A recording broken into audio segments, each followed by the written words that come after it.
Hey, this is WWE Hall of Famer Jerry the King Lawler. And today's show is brought to you by the brand new comedy, Fighting with My Family, produced by Dwayne "The Rock" Johnson. It tells the incredible true story of WWE superstar Paige and her hilarious wrestling family. It's funny, it makes you feel good, and it's got all the action you want from a film centered around wrestling. So don't miss Fighting with My Family in select theaters February 14th and everywhere else February 22nd. The following show is a Pod Avenue production. You are cordially invited to have dinner with the King. Pull up a chair and join WWE Hall of Famer Jerry the King Lawler and Glenn Moore. Enjoy.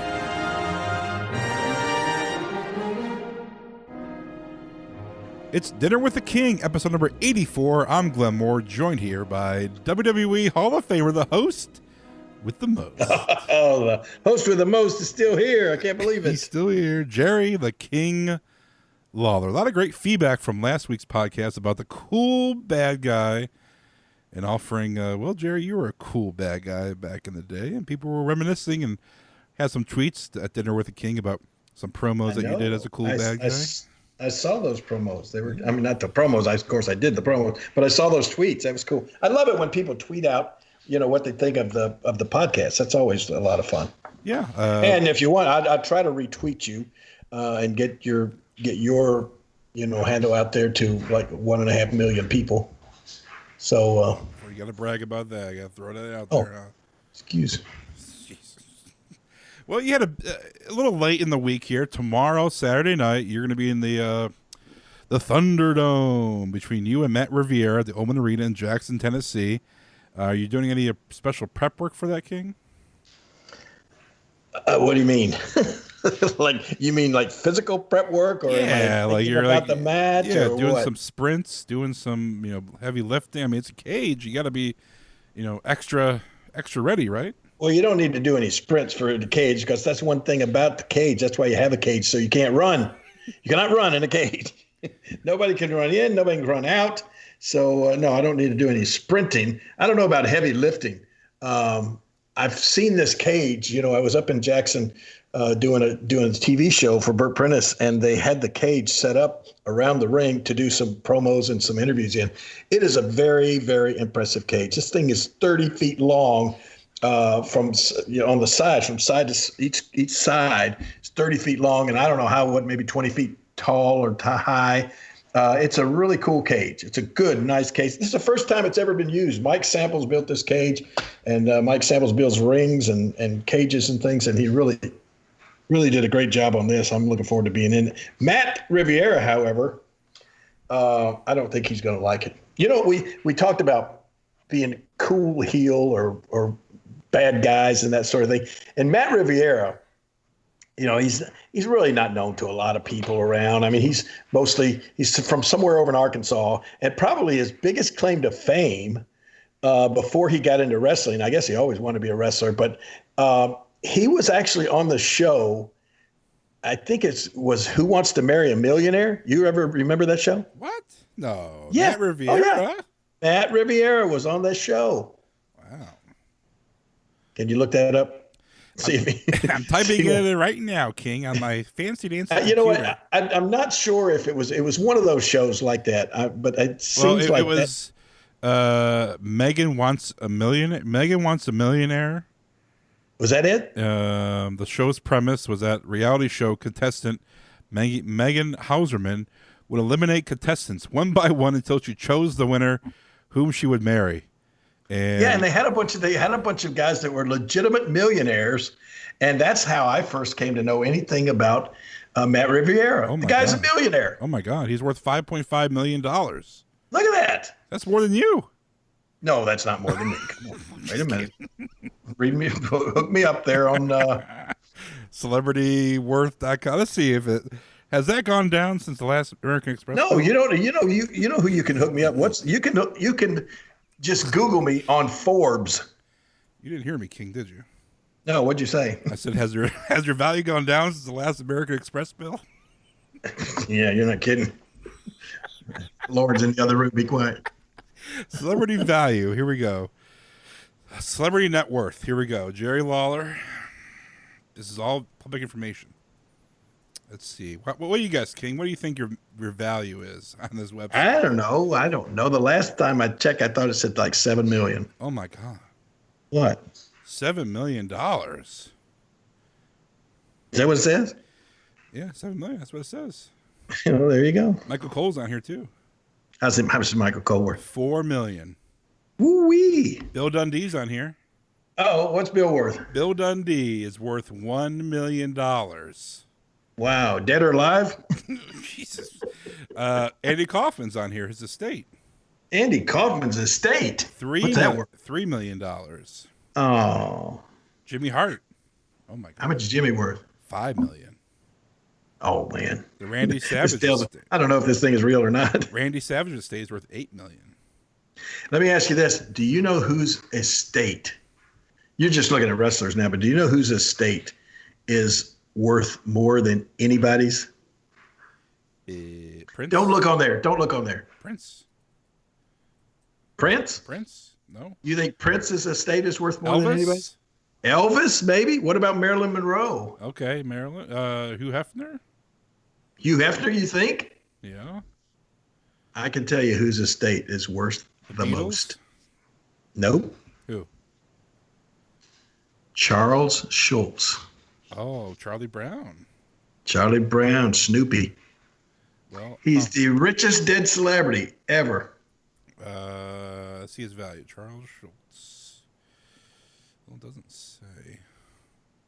You can't even got that many numbers to print out on a page. Oh my God, he was earning $30 to $40 million a year.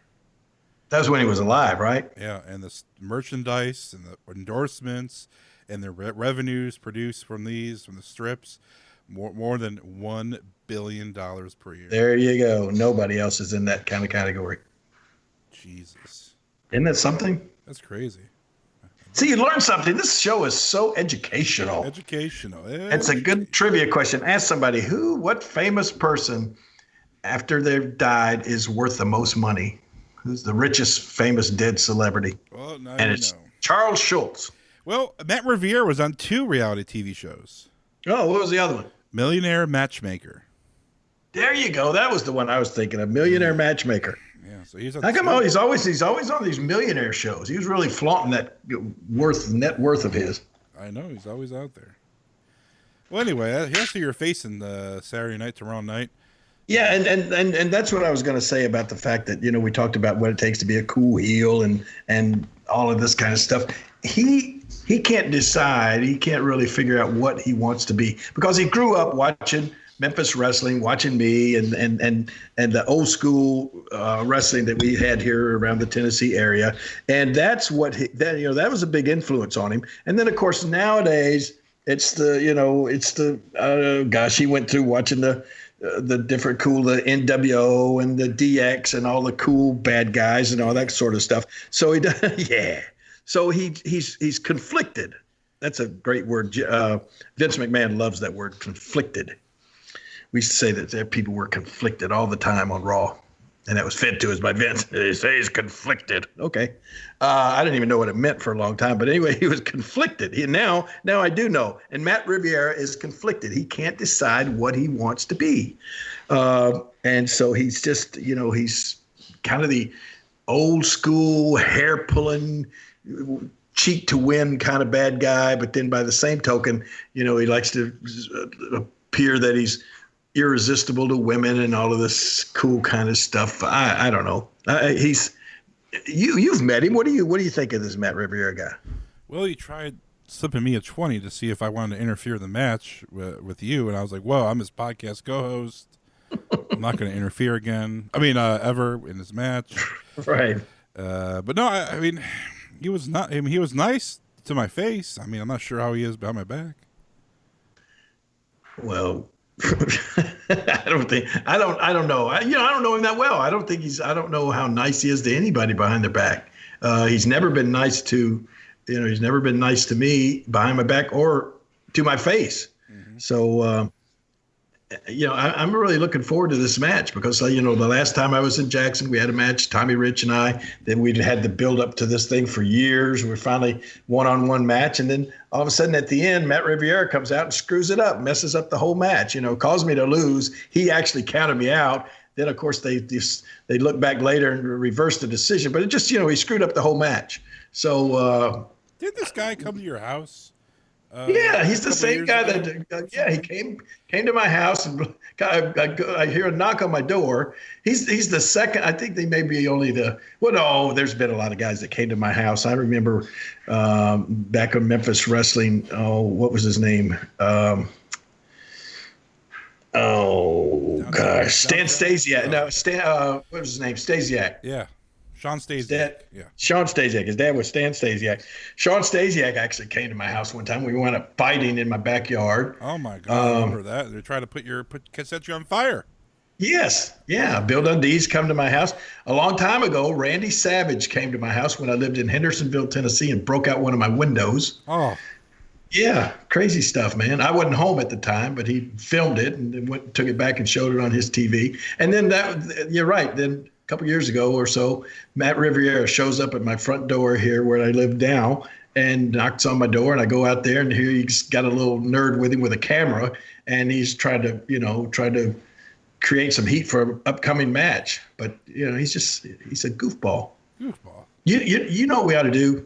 What? I got a great idea. What? I got Matt Riviera's home phone number. No. Let's call this goofball up and see if we can get him on the phone, and then we'll have a little fun with him and get him all stirred up for tomorrow's match. Can we do that? I mean, we can. Are you sure you want to do that? Let's see if we can get him on the podcast, and we'll try to. If he's it's a short trip, but I would say we'll drive him crazy. All right, I've just texted you his number. Can you call him? Yeah, let me get this number in here. All right. This is gonna be funny. All right, it's I hear it ringing. All right, here we go. It's ringing. Hello. Yeah, is this Matt Riviera? Oh, who is this? Matt, it's your opponent Saturday night, Jerry the King Lawler, calling you from over in Memphis. No, it's not. Who is this? I know it's not the King. The King does not have my personal phone number. Who is this? It's the King. It's Jerry Lawler, Matt Riviera. As much to your chagrin, a lot of people have your personal phone number, and it's really me. Jerry, it is you. I can tell by that Memphis twang you got that that's only one voice. There's only one voice that sounds like Jerry Lawler. Hang on a second.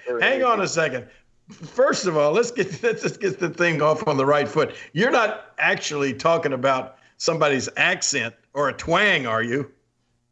I am. I'm talking about yours, Jerry. Well, where's broadcast school in Arkansas? I don't have any. I have a perfect Midwestern accent, King. You went to the finest broadcast school in Arkansas? That's right, Harding University. It's a private university, King. You know what that is, or are you still going to the University of Barbecue down in Memphis? What kind of things did they teach you at the best broadcast school in Arkansas? Like how to whistle at women in church, or what kind of stuff do you guys do over there in Arkansas? Well, King, I'm not going to give you any free advice. You know that. If you want my advice, you've got to pay me. And you're the same way. I've learned a few things from you, King. I know you don't do anything for free except to eat lunch for free at your location there in Covington and on Bill Street, which, by the way... Covington? I don't have... What do you mean Covington? I don't have any place in Covington. Well, what's the name Covington's of the town? about 50 miles from here. Cordova? Cordova? Cordova. Well, they're all the same to me. They all have the same looking women. But I will tell you this, the food at the Cordova location was excellent. But King, I think time may be when were you at the Cordova? When were you at my restaurant in Cordova? Don't worry about that, King. Don't worry about that. I had a really good conversation with the employees there, and I helped boost their morale because they told me how they were very professional, so don't fire them. They have families to feed. But they told me how you would come in there and bark orders and demand more free banana pudding. And somebody did tell me, I guess that was you. Somebody did tell me that there was an old beat up van parked out in front of the restaurant with a bumper sticker that said the Love Machine on it. That was you, was it? No, King, I think you're mistaken. I think that was one of your flunkies there in Memphis, or one of the car dealerships that you've had a sponsorship. That's one of your big sponsors down there. Well, what do you do over? You call yourself? I mean, you do. What is it you say about yourself? Like you're Matt Riviera. You're supposedly like, I don't know, just irresistible to women. That's what you claim, right? Well, you know it's true, King, because the last time I saw you, you had me autograph my Wikipedia page that you'd had Lauren print out. So you know all about me. Oh my gosh. And I know you got it framed on your wall at your lovely home there, and I didn't charge you for it. I know how you are there in Arkansas. I mean, I know when you go out on a date, your idea of showing a girl a good time is letting her bait the hook. Is that true? Well, King, let's not talk about the women in Arkansas. Let's talk about the women in Memphis. They're so fat when they jump up in the air, they get stuck. Oh, is that so? What, do you want to trade insults on Memphis and Arkansas? Well, we can do that if you want to. I thought I know over in Arkansas. Between you and I know over in Arkansas, when a woman says she's game, you shoot her. Is that true? I thought the match was between you and I. We can insult the women of Tennessee, and well, Arkansas is a lot better, but we can insult the women all day. I know that. I know. I remember the last girl. I remember the last girl that you brought to the matches the last time up there in Jackson. And somebody said they went out with you afterwards, and you asked the girl to dance, and she took her clothes off and climbed on a table. Is that true? King, listen. Let's not talk about the past. Let's talk about the future. Let's talk about tomorrow. Let's talk about 30 feet of steel and your retirement match. My retirement match. It's going to be great. That's my line there. That's my line. What? What do you mean my retirement match? Now, you know what? Here's the thing I've been telling. Here's the thing that I've been telling Glenn. You're like one of the old school heels. You know, you're like a throwback to what we used to have in the past. I mean, you know, you're just trying. You go too far. You go out of your way to be a jerk. I mean, you're a jerk naturally. You don't have to go out of your way to be a jerk and for people to not like you. Well, you know, I take that as a high compliment. I'm not like the other wrestlers in the business now because I actually get a reaction from people and sell tickets. You know, that's I take that as a high compliment. You know, King, I'm not a gymnast, and I take great pride in that. So I apologize because I didn't mean to compliment you. So you want to talk about the match? Let me ask you this. I want to know a little bit more about you. I mean, yeah, I've been in the ring with you a few times, and never have I enjoyed it.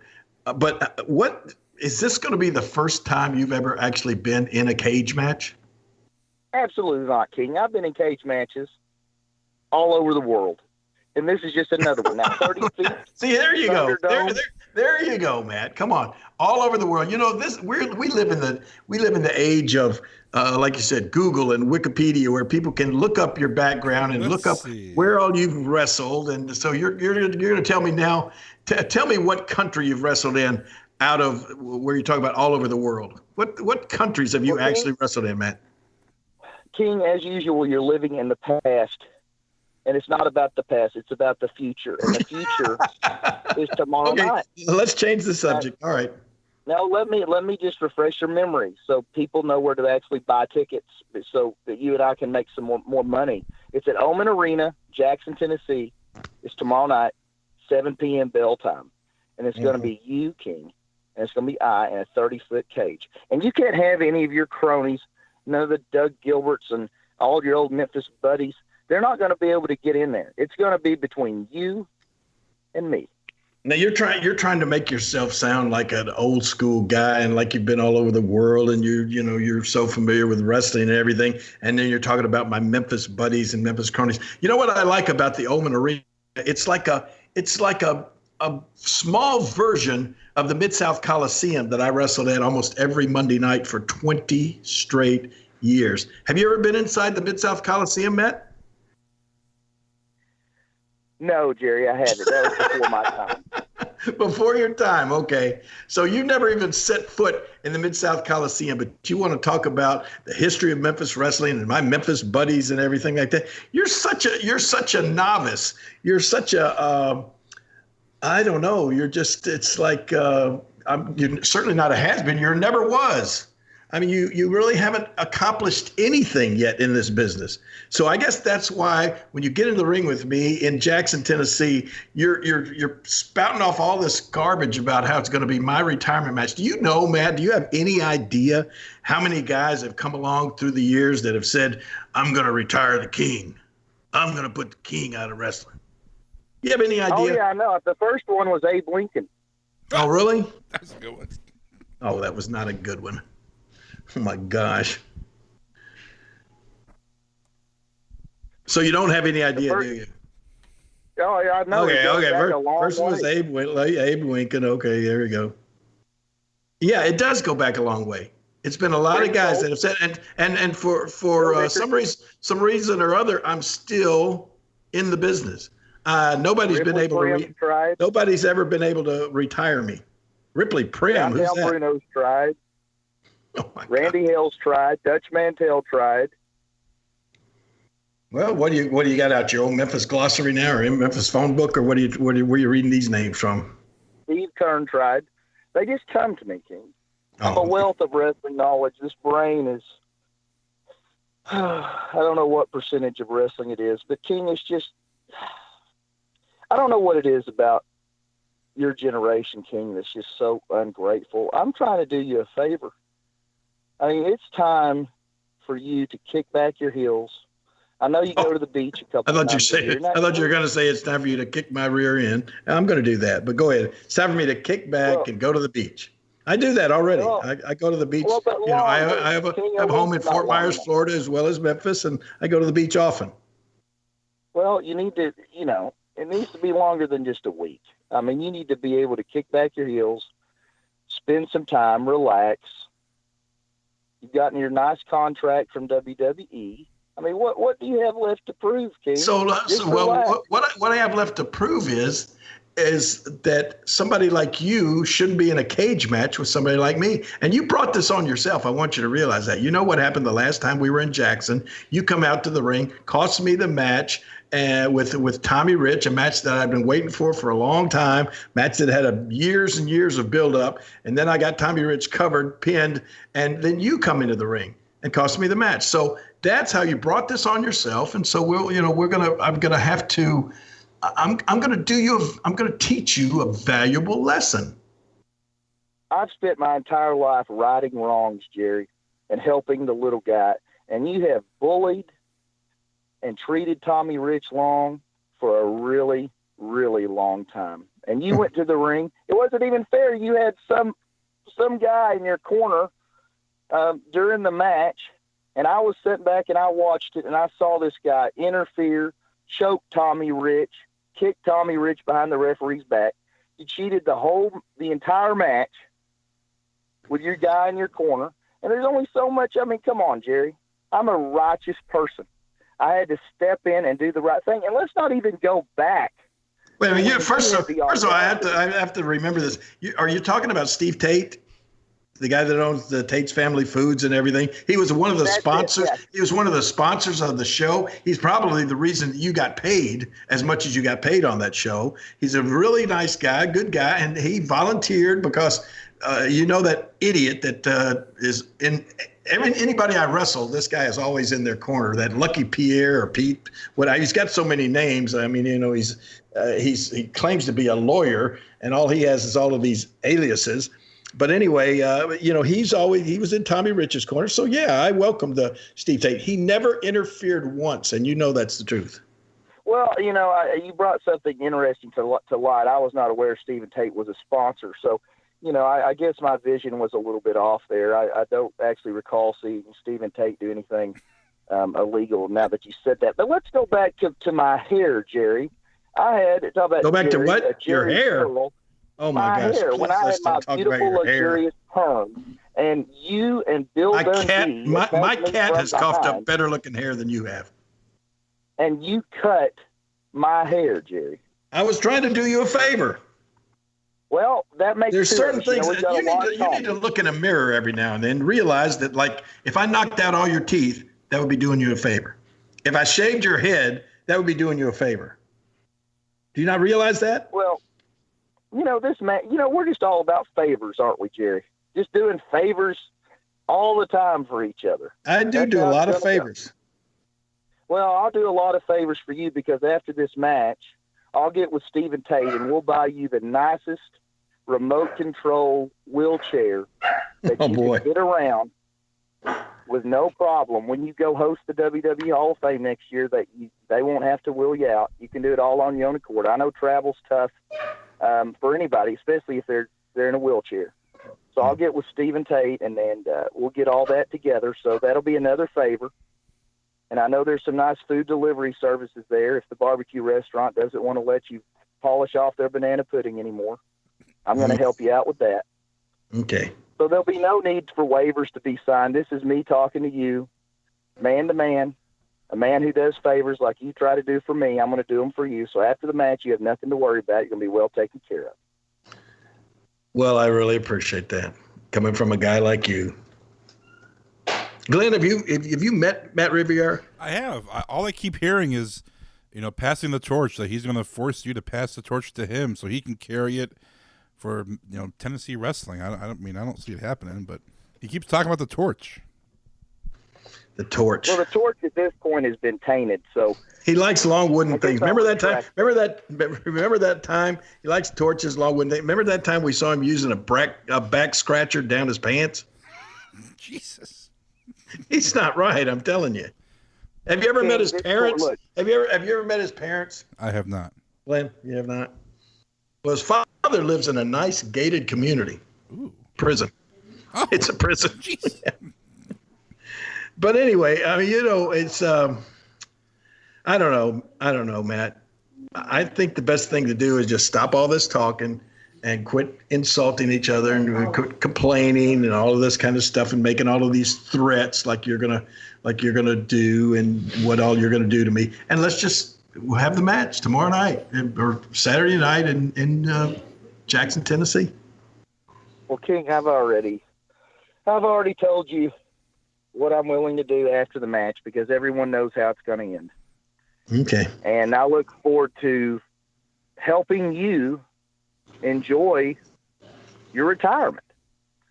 And as I said, I'll get with Stephen Tate. I'll get with Burt Prentice. We'll put together a nice retirement package. I know you don't drink alcohol. I assume, do you like Hershey's or Reese's? What's your favorite candy? I mean, we'll get all that together for you. I don't know. And we'll I can help with that. It will be a nice, relaxing time for you. Well, I appreciate it, man. It's going to be a nice, relaxing time. I appreciate that. But before that nice, relaxing time, you and I got to meet each other face to face in that cage. And you started talking about that cage a few minutes ago, 30 feet of steel. It is. It's 30 feet long on all four sides. I don't know how high it is, but it's the brand new. I don't think this has ever been used. Mike Samples made this cage for Burt Prentice, and I don't believe this cage has ever been used. And we're going to give it its initiation. Have you ever heard the old saying, Matt? JR used to say this all the time when he and I were commentating on cage matches. He would say, flesh versus steel, steel always wins. I want you to keep that in mind because what that steel cage can do to the flesh on your so-called pretty face, it can be scary. Are you going to bring a girlfriend? Are you going to bring a female companion to the match with you? No, King, this is business.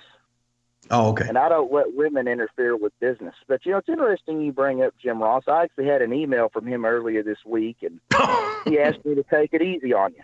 And, really? And I plan to do that. So I'm glad to see that you guys still are friends and he still cares about you. King, there's a lot of people out there that care about you. I want you to know that. I've heard from a lot of them this I'm week. glad you're around to tell me that. You know, and I've heard from a lot of them this week. Tomorrow night, it's gonna come to a head. So get you some Popeyes tonight, King. Get real relaxed. Enjoy your fried chicken tonight. What do you mean Popeyes? Churches. It would be Church's or Joe's fried chicken. We had some good fried chicken in Memphis. Well, I'm sure you know all about all of those places. And but tomorrow night, King. Where's your favorite place to eat?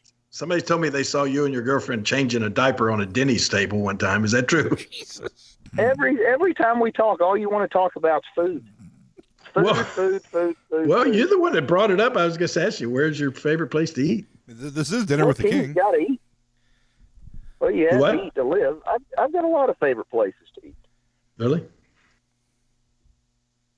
You're from Arkansas. They told me that when you were in school, you used to take rabbit sandwiches in your lunchbox. Is that true? No, we don't eat rabbit in Arkansas, Jerry. It's squirrel, so get it right. Oh, squirrels.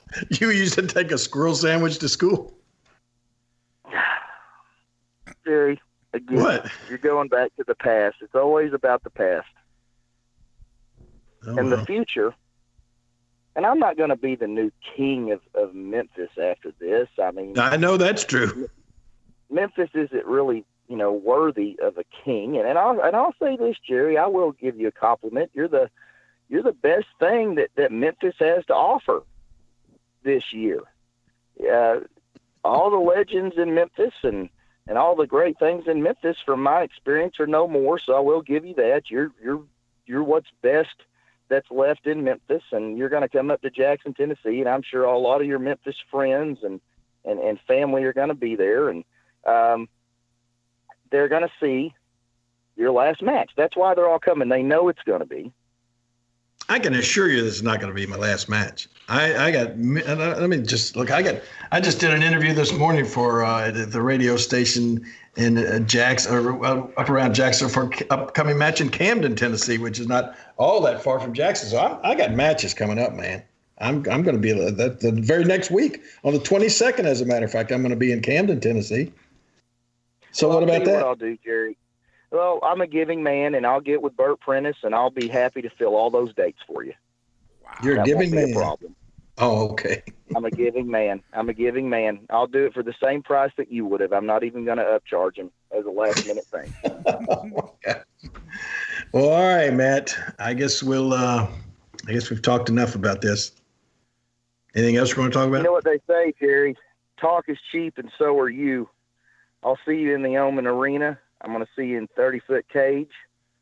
I thought you were making a rhyme. I thought you were doing the roses are red, violets are blue. God made me pretty. What happened to you, Matt? Do what? Maybe two men enter, and one man's going to leave. And that man is the lovely boy Matt Riviera, Jerry. That don't rhyme. And you're gonna lay there, and you're going to stare at those lights, and you're going to see me with my hand raised. Okay. And then I'm going to go, and I'm going to take a shower, and I'm going to get out of Tennessee as fast as I can. I appreciate it. All right, Matt. See you tomorrow night, pal. I'll see you there. Enjoy your Popeyes. Hang up on the goof. Kings of the Ring is wrestling's first audio drama podcast as a fictional depiction of the 1980s wrestling industry in and out of the ring. Join us as we take you back to the 1980s. You'll be a fly in the wall in the locker rooms of the past while the wrestlers put together matches. We'll take you into the jam-packed arenas where the rabid fans of the past believed everything they saw was real. We'll take you inside the ring where you'll hear what the wrestlers talk about and you can feel the action. We'll take you to the underbelly of the arena where the wrestlers got into all sorts of trouble. And we'll take you to the bars and clubs where the boys got into even more trouble. And it wouldn't be 80s wrestling if we didn't end up at the hotel room. Search Kings of the Ring from any podcast app or go straight to the website kingsotr.com. Well, that was interesting. He's gone. He gone. He gone. Yeah. Well, anyway, I can assure you, a lot of people are going to be at the Oman Arena tomorrow night in Jackson. They're going to enjoy that match, but one person that will not enjoy it will be Matt Riviera. I can promise you that right now. He had a lot of insults for Memphis and for Tennessee. Well, who do you think he learned them all from? Who do you think he listened to over the years? That's true. Gosh. That's true. Everything he said, I was just expecting to run another one of my old lines. Well, hopefully tomorrow night you will come out victorious with your hand raised, and maybe you can christen that steel cage with some blood of Matt Riviera. You don't see much blood in matches anymore, do you? Well, not in WWE, you don't. But I mean, anywhere really. I mean, nobody wants to. No. Nobody wants to get color, get juice. Oh, there was a question for the email a long time ago. Someone said that they heard you, King. All right, they heard you that you would never juice the hard way. Would never juice the hard way. That I never got busted open by somebody's fist during the match. It was fake. It's fake blood. Or oh no, that's not true at Tom all. Savini would I've never seen fake blood or blood caps or anytime you saw people bleeding, it was the real deal. It was real blood. Still is. Settles the deal right there. Yeah. I remember I had a match with Dream Machine one time, and I don't know. It was just like a given without even saying anything. We were going to go in there and try to bust each other open. What they used to call the hard way. Sputnik Monroe was famous for that. Sputnik Monroe and Billy Wicks, they used to just go in and hit each other as hard right over the eye as they could and try to bust somebody over the eye or split open their cheekbone or something like that, And that was what you would call the hard way. And so. The only time that I ever really tried it and was getting it tried on me was with a match with Dream Machine. And oh my gosh, it hurt so bad. And I would never, I don't know if I was like extra, my head was extra skin on it's extra thick or what. It wouldn't bust. And his wouldn't either. So it was just hard. And I mean, we were hitting each other absolutely as hard as we could. I know. That was about knocking me goofy there for a time in the So. Well, hopefully, like I said, hopefully it goes well for you. I won't be there at your side. I won't be there, but I'll be there in spirit. How about that? He said, not going to be there. Not going to be there. But you were in Florida this past weekend for an event with Dory Funk Jr. It was fun too. It was a lot of fun. It was a thing that just kind of came up almost at the last minute. Marty is of course Dory's wife, and they called me almost at the last minute. It was like a little conference call. They were both on the line when I answered the phone. Dory said, "Hey, Jerry," and Marty said, "Hey, King," and so it was like a little conference call. And they had this event scheduled. Of course, Marty and Dory, they live in Ocala, Florida, and they do it. They produce a little TV show down there called Bang TV, and Dory has a training facility there. And for years, I can't tell you how many years. I know I've been going down there for years now, making appearances for him, and he trains wrestlers in Ocala, Florida. Dory Funk, and so I don't know how it came about, but they got involved with this. A charity event at a place called The Villages in Florida, which is not maybe 25 or 30 miles from their home of Ocala. And they called me up and they said, there's this event going to be taking place, and we would really love you to come down and help us kick this thing off. It's the 50th anniversary of Dory winning the NWA World Heavyweight Championship for the first time. And we're going to be at the Villages in Florida, and we're going to have some wrestling matches. And we're going to have a special early screening of Paige's movie, Fighting with My Family. And so it was a big event. And so they explained The Villages is, like it's a huge retirement community. Little did I know that, I was thinking, well, like a little retirement community, right? A few nice old people that are living there. The Villages in near Ocala, Florida, consist of a population of 51,000 people. That's a pretty big village. That's a pretty big village and retirement community. I mean, it's a huge city, basically. It's just called the Villages, but it's actually a you got 50,000 people. That's a big city. And it was really cool, the place. So anyway, they asked me if I would come down, and it was like a week from the time they asked me. So I checked out the flights, and I found a situation where I could fly out that morning, get to Tampa, Florida, land at like 2:00.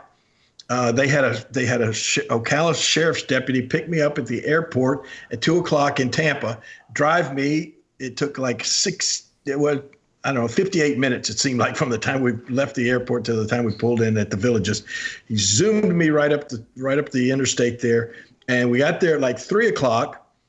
I went in and put on my tights and stuff like there, and then at 4:00 we went out and started a meet and greet.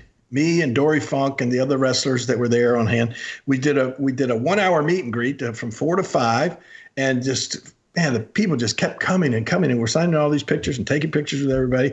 And then at 5:00, boom, we started having a wrestling show. They put me on the first match. I went out and wrestled this guy, and Dory Funk was in my corner. He has this little, remember how, Dutch Mantell had a bullwhip and he named it Shoe Baby? Well, Dory Funk has a bullwhip, and he calls it the Whippersnapper. So he had the whippersnapper in his hand, and he was in my corner and wrestled this guy. And at the end of the match, I had the guy in the front face lock, and Dory climbed in the ring, and he popped that whip a couple of times, scared the heck out of me. I mean, that thing was loud, and he was trying to hit the guy in the butt, and I was afraid he was going to put my eye out or something. But anyway, everybody that came through the meet and greet, it was held in this movie theater called the Barnstorm Theater, and they had set a ring up right down in front of the screen, and all these people were sitting back in the seats. And it was, 500 or 600 people there. It was really fun. I did my little match, lasted about 15 minutes. The deputy was there, waited for me. I jumped in the car, and we took off back to Tampa. I got on a flight at 7:17, and I was home at 11:30 that night. Jeez. I know. One of my best when I go. But you know what? Here's the thing I was going to tell you before you get on that. I didn't get to stay and see the movie. Oh, no. I know it. Well, you're going to have to take Lauren. You're going to have to take Peyton to the movies and watch Fighting with My Family. I'll have to take Lauren and Peyton to the movies and watch Fighting with My Family. Lauren is over here, and she just said, "What movie?" That was the thing. I was at the Dory Funk thing. They had a screening of Fighting with My Family. And you know what's so cool? I get home from all these nice, elderly people there, and I'm thinking, man, someday this would be a kind of a cool place to live, right? We still will live there. And Lauren says, we still will live there someday. But anyway, then the next day on the news, there was this news story about some guy, like, I don't know if he robbed a bank or robbed some kind of store or something. And all of a sudden there's this big police chase, and this guy is in Florida, and he's driving his car out across the golf course. And these old people are like running out of the way, and they had the TV, the cop cam was on him, and they're right behind him, and he's going across the greens and over the fairways and everything. And then he finally crashes his car into a palm tree, and he gets out and runs off foot. And I'm looking and I'm thinking, this is so funny. This is crazy. This guy's driving on running away from the cops on a golf course, and it was in the Villages, right where I'd been the day before. Yeah. Well, you know what else the Villages are known for? What else? I don't know if you should tell this, because I think I do know what else the Villages are known for. Well, I just did a simple Google search. Lauren told me this. Now you've Google searched it. And actually, the sheriff's deputy told me this on the way down there, too. What else is it known for? Say how you came home, and what did you were going to tell me, and I said, say how it happened. I don't remember how it happened. Lauren's trying to tell me to say how it happened. I came home. You come and tell me what the sheriff's deputy said the Villages are known for. I tell you what the sheriff's deputy said the Villages are known for. And I cut you off and said. You cut me off and said. They have the largest number of STDs. Oh, yeah. She already knew it. Yeah. I was in shock. The Villages are known to have the largest amount of STDs. Well, did you take a shower when you got back? Yes, I did, as a matter of fact. my goodness. Hopefully you didn't catch any STDs on the Lord says, hopefully you didn't bring any STDs back home with you. Hopefully. Knock on wood. My favorite Dory Funk. I do remember signing an autograph for a Louise. No, I'm just kidding. Oh my God. Just kidding. can't remember what you had for breakfast. But we did have a great time. Dory and Marty, they had a big turnout. They had a great crowd, and some money was raised. And I understand that then right after the wrestling is when they showed the movie. Everybody, Marty called me the next day and thanked me for being there and said that everybody really enjoyed the movie. So I can't wait for it to come out. There's a match between you and Dory Funk Jr. March 30th, 1981. Mid-South Coliseum, and Jimmy Hart was hanging from a zip line with a helmet on. Remember that, Matt? Oh, you probably don't remember. Wow. I do remember. You know what? This is the truth. I saw. I was looking through some old pictures the other day, basically in the attic. I was looking for a picture of me wearing a yellow cape that I donated for memorabilia down in my new barbecue restaurant that's opening right outside of Shreveport, Louisiana next month. And they're hanging up. And I was looking for a photograph to go along with this cape that they're putting in a frame down there. And I came across a photograph of Jimmy hanging from the ceiling with that helmet on. So that was from 1981. I looked at it and I said, I don't even remember this. I didn't even know what it was from. Yeah, then, you took out Calhoun because Calhoun was trying to stop you from hitting Funk in the corner, and you threw Calhoun across the ring. And then Jimmy Hart tried to get down. He got down from the zip line, tried to hit you with the helmet. And then Funk Dory tried to do the old take your feet out from under you and put his legs on the ropes to get a leverage for a pin. Calhoun caught him doing it. And then I think Dory Funk hit Calhoun, and Calhoun disqualified Dory Funk, so it was a DQ, and Jimmy Hart tried to come in and hit you again, and it was a mess. Wow. It did sound like it wound up a little bit of a mess there. A little bit of a mess. But overall, good time in Florida. Well, speaking of the Funks, well, you and Terry Funk will be squaring off Memorial Day weekend at Starrcast II, King. Oh my goodness, I'm really looking forward to that because it's been 1 year since the last Starrcast, and we were supposed to do our podcast together there, and he got a little bit under the weather, but now I understand he's going to make the trip. It's not very far. He's going from Texas to Las Vegas, so I guess that's a short trip for Terry. Probably get a direct flight and everything, so that's good. He's going to be there. We're going to talk about the empty arena match, right? Yep, Starrcast.com. You find tickets for that. Sure, it's going to be they're going to have the match playing on video screens, and then you and Terry can give your director's commentary about it. Man, I wish Lance Russell could be there. Oh my God, Lance would be the perfect moderator for that. Yeah, he was so great. But looking forward to that. That's Starrcast. The Undertaker will be there. We talked about Undertaker's appearance fee last week of $25,000 for an hour. He's going to be at Starrcast. I wonder how much that will cost, but. $25 million. $25 million. But he's going to be there. Undertaker, Ric Flair is going to be there. Sting is going to be there. Well, that's the way that Starrcast, man. That thing, and you remember last year we were in Chicago. Everybody was there. Yeah. I'm seeing everybody I ever knew in wrestling was there. It's going to be even more people going to this one in Vegas. So Starrcast.com. I'll be out there. King will be out there signing autographs. So he has his own little booth, little table area. So he'll have his merch, his gimmicks for sale for 2 days, and then looking forward to seeing everybody out there. And that's Memorial Day weekend in Vegas. Yeah, it's gonna be hot. Yes, it will be hot. It'll be hot. King, anything else going on? We got this. We'll get this. The match this weekend, Saturday. Anything else going on this weekend? Well, let's see. Saturday, that's enough. I'll have to recuperate on Sunday probably a little bit. I know Matt will be recuperating on Sunday. Let's see. I told you the following week I've already done. I'm going to be in Camden, Tennessee. Hey, I'm having my dinner with the Kings. I'm having dinner with the King. That was a prize that we gave away down at Fitzgerald's Casino. On our Super Bowl weekend. Somebody won dinner with the King, and it is going to be taking place Thursday night, the 21st of February. So if anybody wants to come and hang out while me and my winner has dinner, it's going to be down at the King Jerry Lawler's Hall of Fame Bar and Grill on Beale Street. And it's going to be, probably about 7 o'clock at night. So come on down, hang out with us, and it'll be a lot of fun. That's a Thursday, the 21st. Then 22nd, I'm going to be wrestling up in Camden, Tennessee. Ooh, that's right. I wrote down here, exit 123. So that's about 40 miles past Jackson, Tennessee. Okay. I'll be in Camden, Tennessee. And guess where I'm going to be Saturday night, the 23rd. Not sure where. February.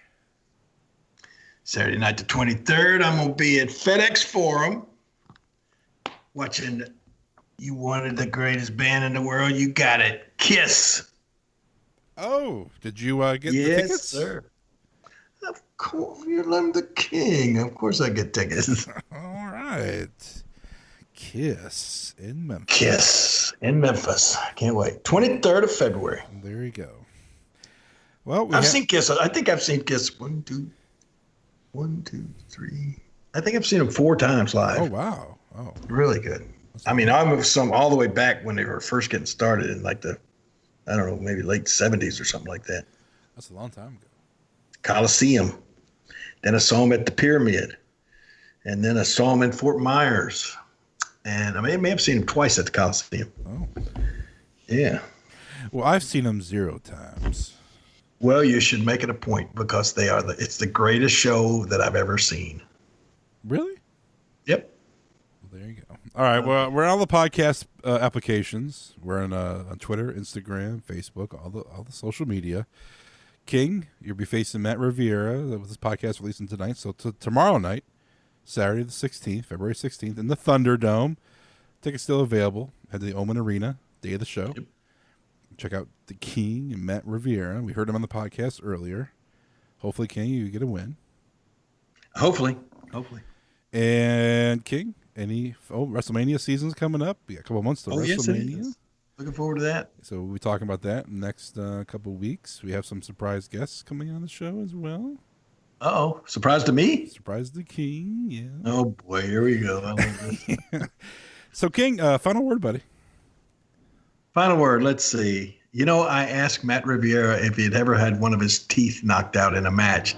And he said, no, the only way I ever lost a tooth was opening a beer bottle. The preceding show is a Pod Avenue production. Greetings, wrestling fans. This is Dave Dynasty, host of The Dave Dynasty Show, the podcast that every week brings you nearly 2 hours of pro wrestling goodness from the Midwest. We feature interviews with the legends of the past, stars of today, and the prospects of tomorrow. We have segments that feature classic wrestling audio, whole episodes devoted to the history of Midwest pro wrestling, and much, much more. Do not miss an episode of The Dave Dynasty Show. We are available on all podcast platforms, or you can access past episodes and all of our social media links by visiting davedynasty.com. Be good, be safe, and keep on growing.